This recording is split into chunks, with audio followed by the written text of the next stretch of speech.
अस्सलामुअलैकुम। आज हमारी कोरियन ज़ुबान की सबसे पहली क्लास है, तो बिल्कुल ज़ीरो से शुरू करने लगा हूँ। आपकी उंगली पकड़ के आपको सिखाऊंगा बिल्कुल ज़ीरो से शुरू करके। ये मेरे सामने है बुक वन, जिसका मैंने अपनी पिछली वीडियो में भी बताया था आपको। EPS बुक वन इसका नाम है। पाकिस्तान में तो ये बहुत फेमस है। अगर तो आपके पास ये बुक है तो ठीक है, अगर आपके पास ये बुक नहीं है तो इसी वीडियो की डिस्क्रिप्शन में मैंने लिंक डाला है, वहाँ से PDF को डाउनलोड कर लें और किसी फ़ोटो स्टेट वाले से आप फ़ोटो स्टेट करवा सकते हैं। तो इसका पहला चैप्टर मैंने खोल लिया जी आपके सामने, और पेज नंबर है 16। इसका पहला जो चैप्टर है वो है इसके कोरियन ज़ुबान के अल्फ़ाबेट के बारे में। तो अभी कापी रजिस्टर पर डिटेल के साथ हम समझते हैं कि अल्फ़ाबेट क्या होते हैं। अगर मैंने कोई भी ज़ुबान फ़र्ज़ करें सीखनी हो, तो मुझे उस ज़ुबान के सबसे पहले अल्फ़ाबेट सीखने पड़ेंगे। अल्फ़ाबेट होते क्या हैं? फ़र्ज़ करें ये मैंने लिखा है ABCD। ABC तो से तो आप सब लोग जो है वो वाकिफ़ होंगे। ABC क्या है? ये इंग्लिश ज़ुबान के अल्फ़ाबेट हैं, ठीक है। इसी तरह हमने सीखने हैं कोरियन ज़ुबान के अल्फ़ाबेट। इससे पहले कि मैं स्टार्ट करूं, दो बातों को काइंडली अच्छे से समझ लें कि नई ज़ुबान सीखने का मतलब है कि आपके लिए एक नई दुनिया शुरू होने जा रही है, जिससे आप पहले बिल्कुल भी वाकिफ़ नहीं थे। तो दो चीज़ें इसके बारे में है कि अगर मैं इत्मीनान से सिखाऊंगा और आप इत्मीनान से सीखेंगे पुरस्कून होके, तभी आप सीख पाएंगे। मेरे पास कोई ऐसा आला नहीं है कि मैं एक ही लेक्चर में या दो चार लेक्चर में मुकम्मल आपको कोरियन ज़ुबान सिखा दूंगा। ऐसा बिल्कुल नहीं होगा। हम स्टेप बाय स्टेप चलेंगे, तो इंशाल्लाह आप इसमें महारत हासिल कर सकते हैं अगर आप तवज्जो करेंगे तो। इसके अल्फ़ाबेट की बात करते हैं। Lecture number 1, the Korean alphabet.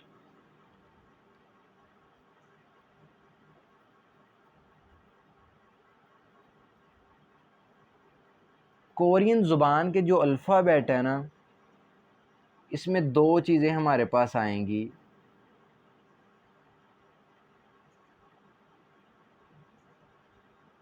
एक चीज़ होगी कॉन्सोनेंट्स,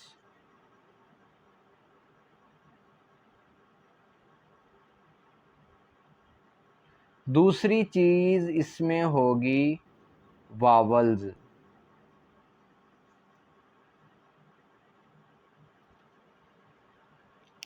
कोरियन ज़ुबान के अल्फ़ाबेट हम सीखने जा रहे हैं, और इसके जो अल्फ़ाबेट हैं उसमें हमारे पास दो चीज़ें हैं। एक कॉन्सोनेंट्स हैं और दूसरे वावल्स हैं हमारे पास। आज का पूरा लेक्चर सिर्फ़ और सिर्फ होगा कॉन्सोनेंट्स पे। तो लिख लेते हैं जी यहाँ पे कॉन्सोनेंट्स।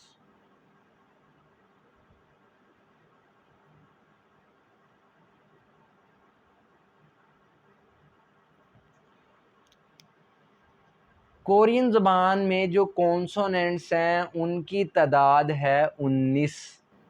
ठीक है, उनकी तादाद कितनी है? 19। मैं आगे लिख देता हूँ।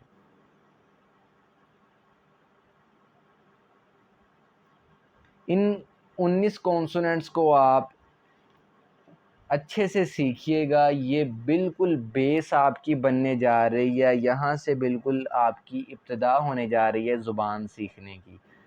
सबसे पहला कॉन्सोनेंट मैं यहाँ पे नंबर 1 लिख देता हूँ, ठीक है। और सबसे पहला कॉन्सोनेंट कोरियन ज़ुबान का ऐसी शक्ल का दिखेगा। इसको हम कहते हैं गी ओक। इसको हम कहते हैं गी ओक। कुछ हजरात एक गलती करते हैं, वो इसको खी ओक कहते हैं, जो कि कहना बिल्कुल गलत है। ये खी ओक नहीं है, ये है गी ओक। गी ओक। अच्छा, इस कॉन्सोनेंट की अगर ऐसे लिखा हो तब भी ये घी ओक है। अगर ये ऐसे लिखा हो तब भी ये गी ओक है। इसको देख के परेशान नहीं हो जाना कि ये तो गी ओक है, तो ये फिर कौन सा कॉन्सोनेंट है। कॉन्सोनेंट एक ही है, इसकी शक्लें सिर्फ़ और सिर्फ दो हैं, और इसको कहते क्या है, गी ओक। ये आपके सामने इसलिए लिख रहा हूँ ताकि बाद में आप अच्छे से इसको याद कर सकें। दूसरा कॉन्सोनेंट, कोरियन ज़ुबान का दूसरा कॉन्सोनेंट ऐसा दिखेगा, इस शक्ल का, और इसको हम कहेंगे नी ऑन। Knee on. जो हज़रात इंडिया से सीख रहे हैं तो नी ऑन आप उर्दू से हो सकता है नावाकिफ़ हों, तो जो चीज़ मैं लिख रहा हूँ उर्दू में वो अपनी ज़ुबान से बोल भी रहा हूँ, आप अपनी ज़ुबान में जैसे लिखते हैं आप लिख सकते हैं। इसकी कोई दूसरी तीसरी शक्ल नहीं होगी, इसकी बस एक ही शक्ल होगी, ठीक है। तीसरा कॉन्सोनेंट है जी कोरियन ज़ुबान का, जो कि ऐसा दिखता है, इस तरह का। और इसको हम कहते क्या हैं, इसको हम कहते हैं जी, और इसको हम कहते हैं दीगत। दी और गत। सबसे पहला कॉन्सोनेंट क्या है, गी ओक। इसकी दो शक्लें हैं, किताब में कभी ये शक्ल इस्तेमाल होगी, कभी ये शक्ल इस्तेमाल होगी।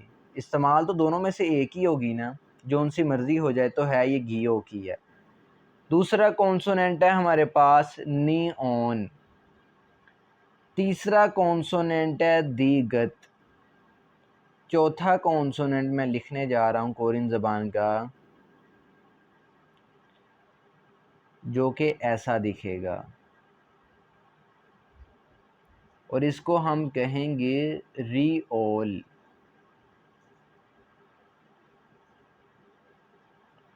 अच्छा, एक बात को अच्छे से समझ लें, कुछ लोग जो हैं वो इसको गी ओक की बजाय गी अक पढ़ते हैं। देखिए, आप इसको गी ओक पढ़ लें या गी अक पढ़ लें, कोई मसला नहीं है। बेहतर मैं कहूँगा आपके लिए कि यही है कि आप गी ओक पढ़ें इसको, ठीक है। और इसको कुछ लोग नी ऑन की जगह नी अन पढ़ते हैं। अगर आप नी अन पढ़ लें तब भी ठीक है, कोई मसला नहीं, लेकिन बेहतर है नी ऑन ही पढ़ें। इसी तरह री ओल को रियल पढ़ते हैं कुछ लोग, आप इसको री ओल ही पढ़ें। पांचवा कॉन्सोनेंट कोरियन ज़ुबान का, जो कि एक डब्बे की शक्ल की तरह दिखने वाला है, इसको हम कहते हैं मी ओम। मी ओम। मी ओम। छठा कॉन्सोनेंट मैं आपके सामने लिखने जा रहा हूँ, वो होगा इस शक्ल की दिखने वाला कॉन्सोनेंट, और हम इसको कहेंगे बी ओप। ये बी और ये ओप, बी ओप। मैं इनके नाम लिख रहा हूँ। हो सकता है आप थोड़े बहुत कोरियन ज़बान से पहले भी वाकिफ़ हों, तो एक चीज़ को अच्छे से समझ लें, ये ऑनलाइन क्लास है, मैंने स्टेप बाय स्टेप आपके लिए अल्हम्दुलिल्लाह हर चीज़ तैयार की है। तो जो मैं सिखा रहा हूँ आप इसको हूबहू वैसे ही सीखते जाएं, और किसी किस्म की परेशानी और टेंशन नहीं लेनी।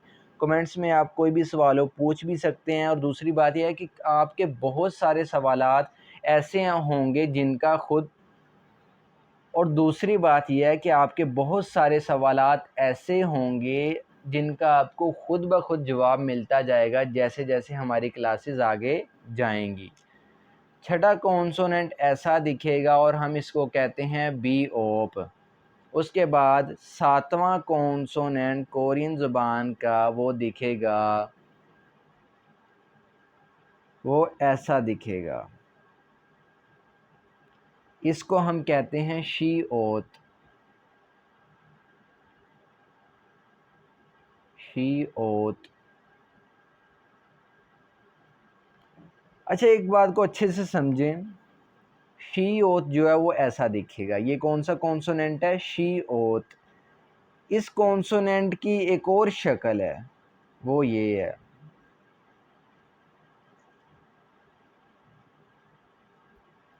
इस कॉन्सोनेंट की भी दो शक्लें हैं, जैसे इस कॉन्सोनेंट की दो शक्लें थी।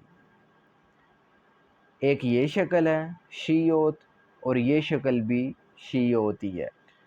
अब किताब में कभी ये इस्तेमाल होगा, कभी ये इस्तेमाल होगा। कॉन्सोनेंट ये एक ही है, बस इसकी शक्लें जो हैं वो दो हैं। आठवां कॉन्सोनेंट मैं आपके सामने लिखता हूँ, जो कि एक गोल दायरे की तरह दिखने वाला कॉन्सोनेंट होगा और हम इसको कहेंगे ई ओंग। ई ओंग।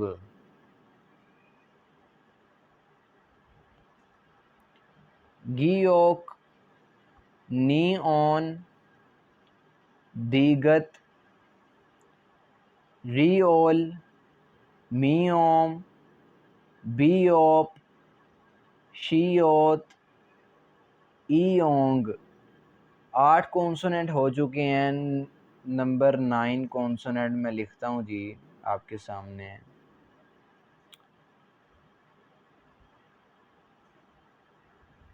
ये शक्ल होगी इसकी और इसको हम कहेंगे जी ओत।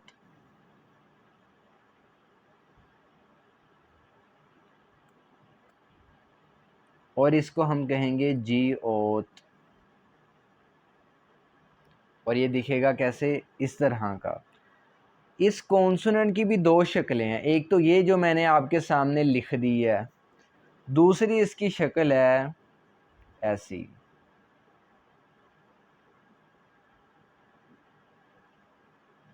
दूसरी शक्ल इसकी ऐसी है। एक बात पे ज़रा गौर कीजिएगा, देखें इस कॉन्सोनेंट में और इस कॉन्सोनेंट में सिर्फ एक ये वाली लाइन का फ़र्क है, तो इसकी पहचान करना वो आपका काम है, इसको अच्छे से याद करना, इनकी पहचान करना। एक बात से धोखा नहीं खाना, मैं बार बार आपको कह रहा हूँ, ये दो कॉन्सोनेंट नहीं है, ये एक ही कॉन्सोनेंट है, इसकी शक्लें बस दो हैं। किताब में कभी ये इस्तेमाल होगी, कभी ये इस्तेमाल होगी। इसको कहते क्या है, जी ओत। नंबर 10 कॉन्सोनेंट है ऐसा दिखेगा, इसको कहेंगे ही ओत।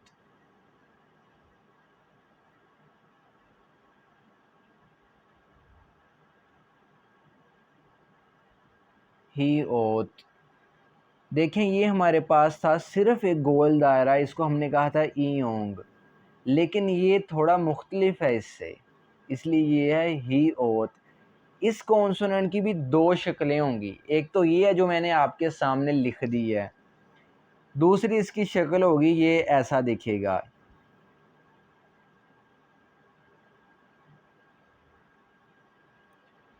ये वाली लाइन मैंने यहाँ सीधी लगाई है, ये तो कॉमा है, ये कॉमा लगाया ऊपर, इससे परेशानी होना। ये मैंने लाइन सीधी लगाई है, ठीक है, और ये मैंने लाइन थोड़ी सी ऊपर ऐसे खड़ी लगा दी है। तो किताब में कभी इसकी ये शक्ल इस्तेमाल होगी, कभी ये शक्ल इस्तेमाल होगी। ये कॉन्सोनेंट एक ही है, दो कॉन्सोनेंट ये नहीं है, सिर्फ एक ही कॉन्सोनेंट है, शक्लें इसकी दो हैं। इसको कहते हैं ही ओत। 10 कॉन्सोनेंट हमारे हो गए हैं जी। उसके बाद 11वां कॉन्सोनेंट मैं लिखता हूँ। 10 कॉन्सोनेंट हमारे हो गए हैं, उसके बाद 11वां कॉन्सोनेंट मैं लिखता हूँ जी। ज़रा गौर से तवज्जो कीजिएगा। 11वां कॉन्सोनेंट ऐसा दिखेगा और इसको हम कहेंगे खी ओक।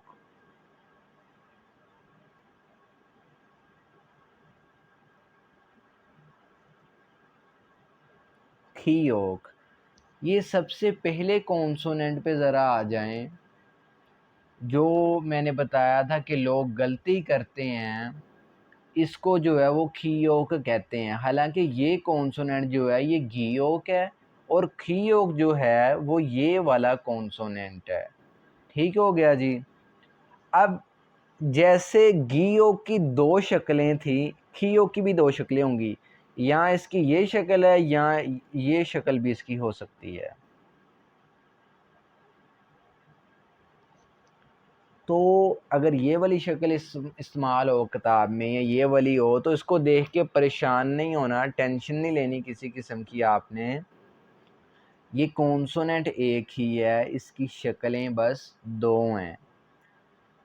इसको कहते क्या है, खी ओक, खी ओक। इसको खी ओक पढ़ लें, या मैंने बताया आपको कि कुछ खी ओक की जगह खी अक भी पढ़ते हैं, तो आप छोड़ें उसको, आप खी ओक ही इसको पढ़ें। 12वां कॉन्सोनेंट मैं आपके सामने लिखता हूँ जी, जो कि इस तरह का दिखेगा जैसा कि इंग्लिश में ई दिखता है। इस शक्ल का कॉन्सोनेंट होगा और इसको हम कहेंगे थीगत,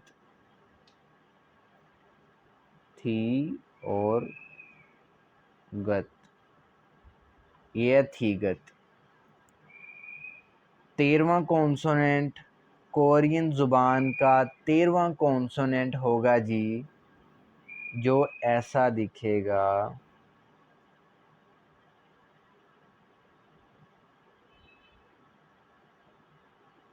और इसको हम कहेंगे फी ओप।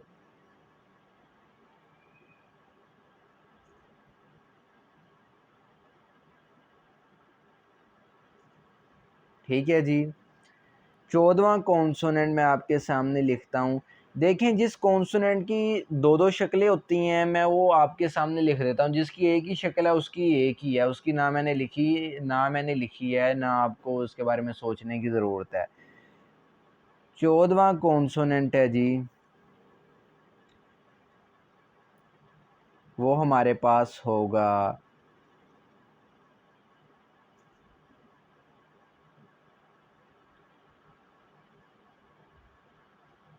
इस शक्ल का दिखने वाला कॉन्सोनेंट, जिसको हम कहेंगे छी ओत।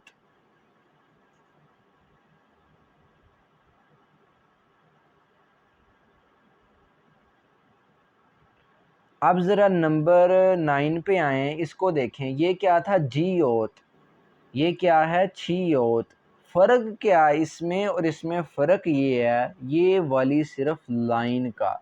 तो इसको ज़रा याद करते वक्त ध्यान रखना है जब इसकी पहचान किया करेंगे ना आप, कि सिर्फ एक छोटी सी लाइन का फ़र्क है। इस कॉन्सोनेंट की ऐसे लिखा हो तब भी ये छी होता है, अगर ये ऐसे लिखा हो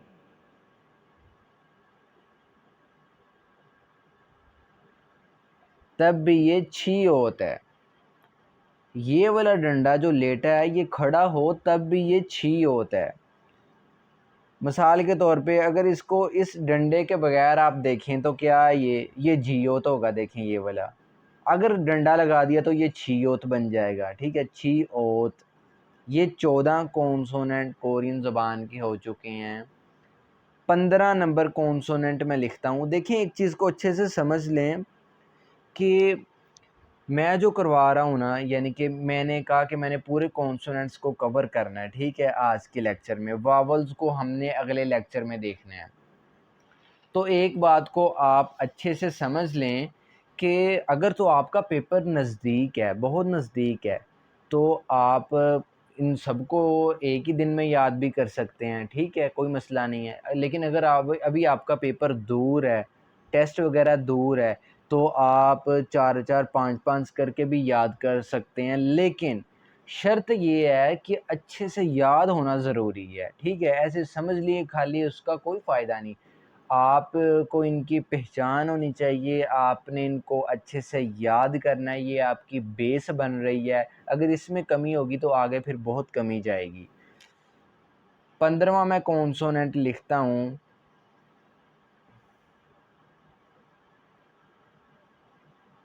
15 नंबर कॉन्सोनेंट है, वो कैसा दिखेगा, वो ऐसा दिखेगा।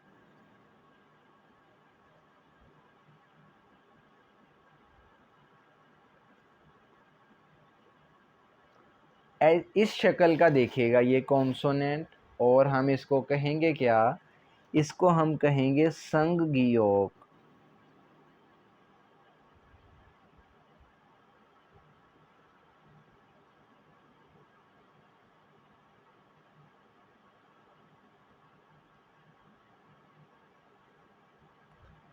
अब ज़रा गौर करें, ये था गी योग, ठीक है, ये था गी योग। इसी गी योग को मैंने यहाँ 2 बार लिखा तो ये बन गया संगी योग। अब एक चीज़ के बारे में परेशान नहीं होना, अगर देखें एक बार मैंने लिखा है तो गी योग है, अगर मैंने 2 बार इसको जोड़ के साथ लिख दिया तो ये बन जाएगा संगी योग। ये 2 कॉन्सोनेंट नहीं है, इस बात से कंफ्यूज नहीं होना आपने। ये इकट्ठे साथ जोड़ के मैंने लिखे हैं तो ये एक ही कॉन्सोनेंट है जिसको हम संयोग कहते हैं और इसकी शक्ल ऐसी है। ये दिखता कैसा है, ये जो मैंने जिस पे गोल दायरा लगा दिया। तो अगर सिंगल आए तो इसको कहेंगे गियोग, अगर 2 गियोग लिखे हो तो वो संगियोग बन जाता है, ठीक है। ये अलहदा से कॉन्सोनेंट रहेगा, ये अलहदा से कॉन्सोनेंट है, ठीक है। ये अलहदा से कॉन्सोनेंट है और ये अलहदा से कॉन्सोनेंट है। अब देखते हैं जी कॉन्सोनेंट नंबर 16। आप बेफिक्र हो जाएं, मैं जैसा कि मैंने बताया था 19 कॉन्सोनेंट हैं। तो जब कॉन्सोनेंट जो हैं वो पूरे हो जाएंगे तो पूरी क्लास का मैं आपको रिव्यू भी दूंगा, परेशानी नहीं लेनी आपने किसी किस्म की भी। इंशाल्लाह मैंने इतनी बेहतरीन वजाहत मैं कोशिश करूँगा कि मैं करूँ कि आपको कोई क्वेश्चन ही ना आपका पैदा हो, क्योंकि ये ऑनलाइन क्लास है। तो मैं समझता हूँ कि फ़िज़िकल की तरह तो ये नहीं होती, लेकिन इसके कुछ बाज़-औक़ात इसके कुछ ज़्यादा फ़ायदे होते हैं फ़िज़िकल क्लास की निस्बत। क्यों? इसमें रिकॉर्डिंग की सूरत में आपको चीज़ मिलेगी, अगर आप देर सवेर हो जाती है, ठीक है, तो आप उसको जब चाहें आप लेक्चर ले सकते हैं। आप समझते हैं आप अच्छे से नहीं समझ सके, कोई चीज़ आपको भूल रही है, आप दोबारा से वीडियो को उस स्टेप से वहाँ से आप देख सकते हैं। तो कॉन्सोनेंट नंबर 16 मैं लिखता हूँ जी, वो ऐसा दिखेगा।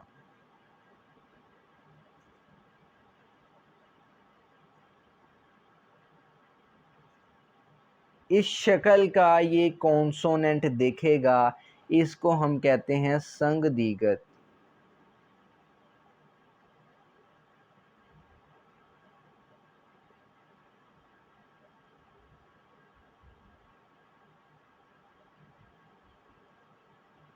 संगदिगत। अब यहाँ पे नंबर 3 पे आए ज़रा। कंफ्यूज जहाँ से आप हो सकते हैं, मुझे जहाँ से शुबा नज़र आ रहा है तो उसकी मैं अच्छे से वजाहत कर रहा हूँ आपको। देखें ये कौन सा कॉन्सोनेंट था, दीगत, ठीक है। इसी को मैंने 2 बार लिखा, बिल्कुल साथ देखें जोड़, ये साथ जुड़ा हुआ हो तब भी कोई टेंशन नहीं, थोड़ा सा फासला हो तब भी किसी किस्म की कोई टेंशन नहीं। तो 2 बार लिखा तो ये क्या बन गया, संग दीगत। एक गलती नहीं करनी आपने, एक बात को अच्छे से समझ लें कि ये अलहदा से कॉन्सोनेंट है और ये अलहदा से कॉन्सोनेंट है, ये अलहदा अलहदा कॉन्सोनेंट है, ठीक है। फ़र्क इतना है कि ये ऐसा दिखता है, इसी को 2 बार लिख दिया तो एक नया कॉन्सोनेंट बन जाता है, वो भी रहता है, वो पुराना कॉन्सोनेंट भी वहीं का वहीं रहेगा और ये नया कॉन्सोनेंट भी हमारे पास आ गया। उसके बाद नंबर 17 है। 17वें नंबर वाला कॉन्सोनेंट हमारे पास दिखेगा ऐसा।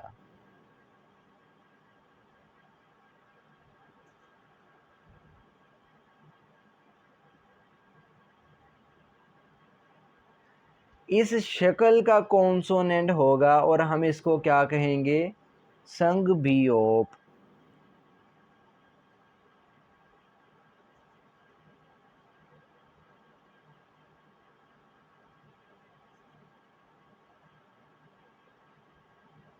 असल में जो ये लफ्ज़ है ना, संग, ये लिखा संग, संग संग का मतलब होता ही दो है, कि दो चीज़ जो जुड़ी हुई चीज़ हो, ठीक है। तो अब यहाँ पे 6 नंबर वाला कॉन्सोनेंट था इस शक्ल की दिखने वाला बीओप, इसी को मैंने 2 बार लिख दिया तो एक नया कॉन्सोनेंट हमारे पास बन गया जिसको हम कहेंगे संग बीओप, ठीक है। ये अलहदा से कॉन्सोनेंट है और ये अलहदा से कॉन्सोनेंट है। अगर चाहे ये दिखने में एक जैसे हैं लेकिन ये मुकम्मल अलहदा कॉन्सोनेंट है और ये अलहदा कॉन्सोनेंट है, ठीक है। अब है नंबर 18। हो सकता है आपके जहन में कुछ सवालात हों इनको देख के कि ये भी इस जैसे दिख रहे हैं, ये भी इस जैसे दिख रहे हैं। मैंने बता दिया ये अलहदा कॉन्सोनेंट है, ठीक है, और ये अलहदा कॉन्सोनेंट है। इसी तरह ये नंबर 3 अलहदा कॉन्सोनेंट है, ये भी अलग कॉन्सोनेंट है। अगर दिखने में एक जैसा हुआ तो कोई क्या मसला हुआ, ठीक है। हल ये डबल लिखा हुआ है। उसके बाद जो है 17वां ऐसी और यहाँ छठा, ये बीओप है, अलहदा कॉन्सोनेंट है, और ये संग बीओप अलहदा से एक कॉन्सोनेंट है। एक चीज़ मैंने आपको बताई थी, आपके हो सकता है कुछ सवालात हों वो खुद ब खुद कवर होते जाएंगे जैसे जैसे हमारी अगली क्लासेस आती जाएंगी। तो मैंने अल्हम्दुलिल्लाह कुछ आपके लिए अधूरा नहीं तैयार किया, हर चीज़ को कवर किया है। हूबहू वैसे सीखते जाएं जैसे मैं सिखा रहा हूँ। नंबर 18वां कॉन्सोनेंट जो है वो हमारे पास होगा ऐसा दिखने वाला। इसको हम कहेंगे संग-शी-ओत।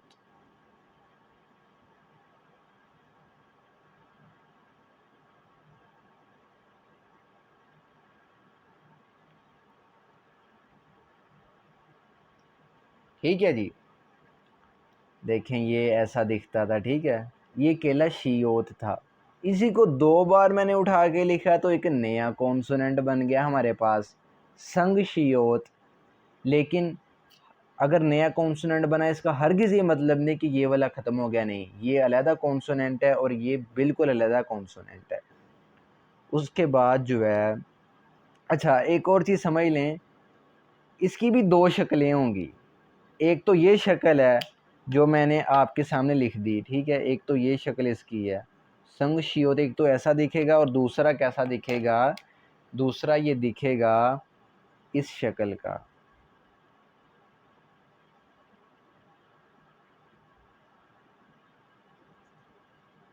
इस शक्ल का दिखेगा, ठीक है। ऐसा दिखे तब भी संग शियोत, ऐसा दिखे तब भी संग शियोत। कभी बुक में ये इस्तेमाल होगा, कभी बुक में ये इस्तेमाल होगा, ठीक है। आखिरी कॉन्सोनेंट कोरियन ज़ुबान का मैं आपके सामने लिखने जा रहा हूँ जी, नंबर है उसका 19। 19 नंबर कॉन्सोनेंट कैसा होगा, वो दिखेगा जी ऐसा,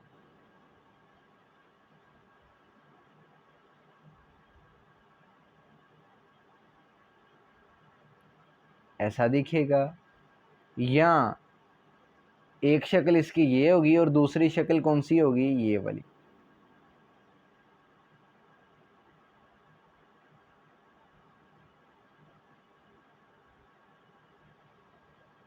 ठीक है जी, ये दोनों लाइन एक जैसी हो या ये ऐसा भी दिख सकता है, इसकी 3 शक्लें आ जाती हैं।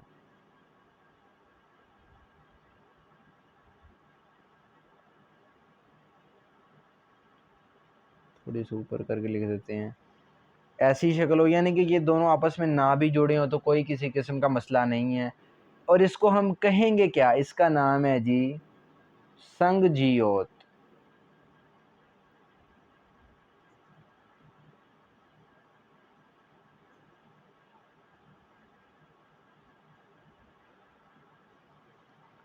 देखिए मैंने आपको पढ़ाते हुए सिंपल सा प्रोसेस जो है मैंने वो किया है, स्टैंड के साथ मैंने अपना मोबाइल अटैच किया हुआ है, ठीक है। तो बिल्कुल रजिस्टर पे समझा रहा हूँ।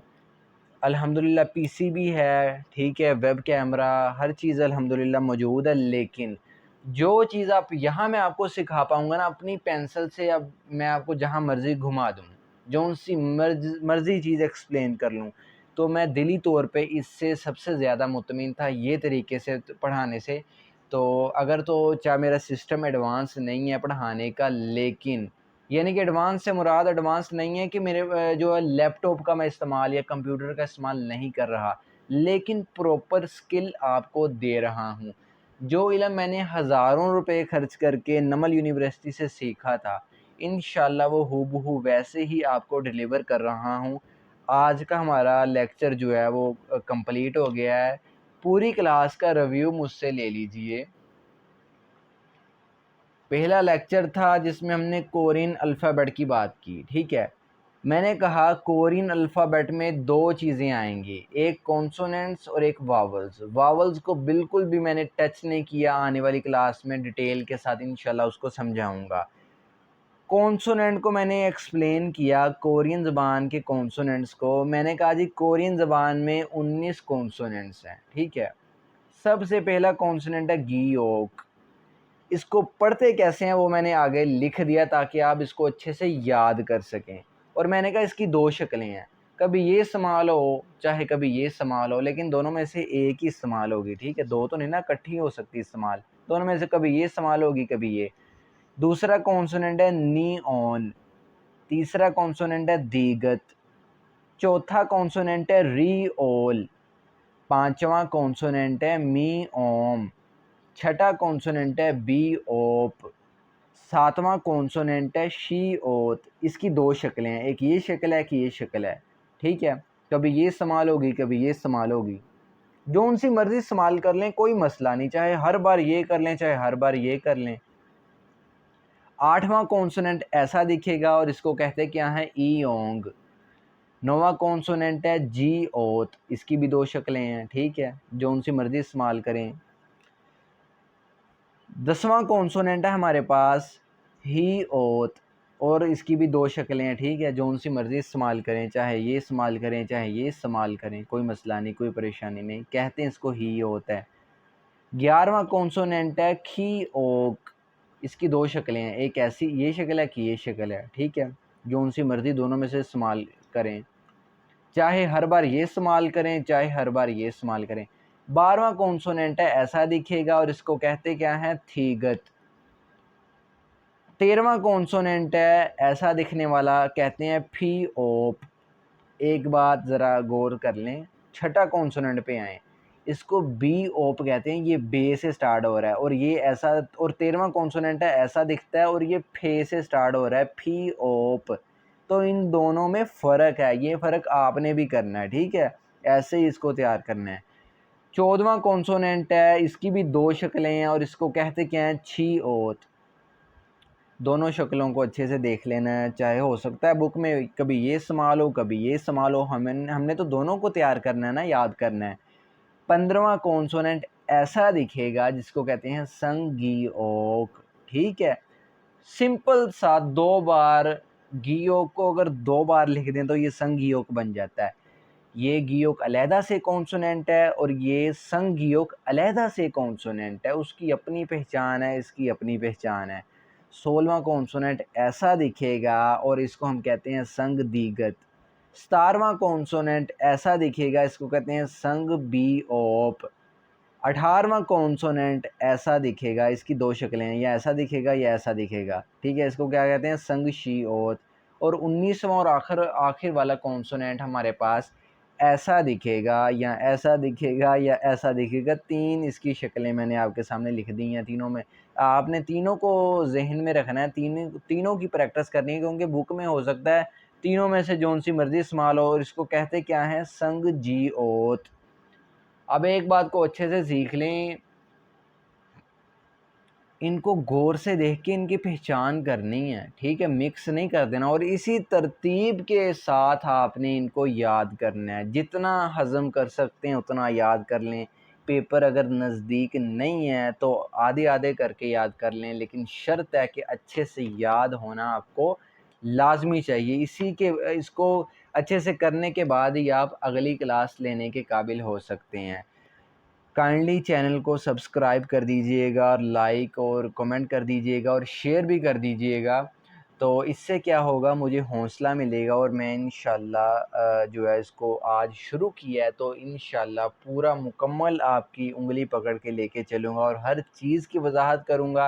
हूबहू इसको याद कर लीजिएगा। तब इंशाल्लाह अगले लेक्चर तक के लिए अल्लाह हाफिज़, अस्सलामु अलैकुम।